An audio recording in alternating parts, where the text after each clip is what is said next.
As a roof cutter, you are required to cut almost every single rafter in the whole roof before they start to frame it.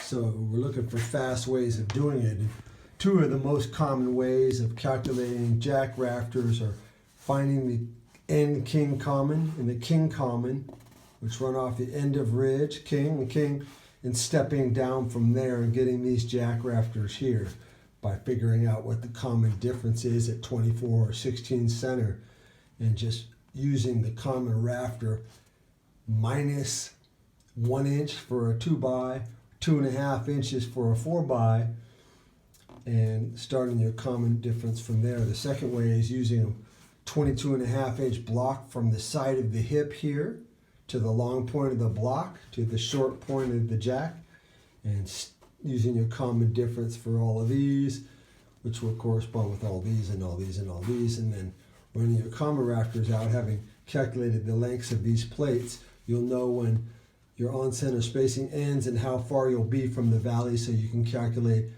what this next valley jack is going to be on the way up. But these double step jacks are a little complicated, and they're called that because they have 2 steps for every jack rafter. This is a single. You'll notice this is twice.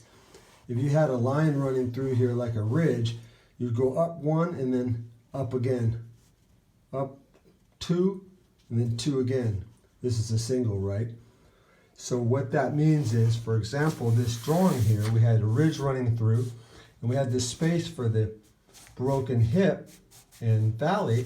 That space, if you can imagine that space was a ridge running out, which is the same thickness as this ridge, you could take this shortest of the valley jack rafters and you could double it and add the thickness of the ridge, this ridge here, imagining that there was another one running through here, on the rake.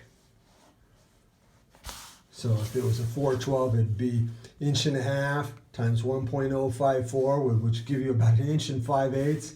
You add that to 2 lengths to the short points, always to the short points, and that'll give you your first jack. And you would take that and add 1 on-center spacing, common difference on one side, 1 common difference on the other, and that would give you your next one all the way up.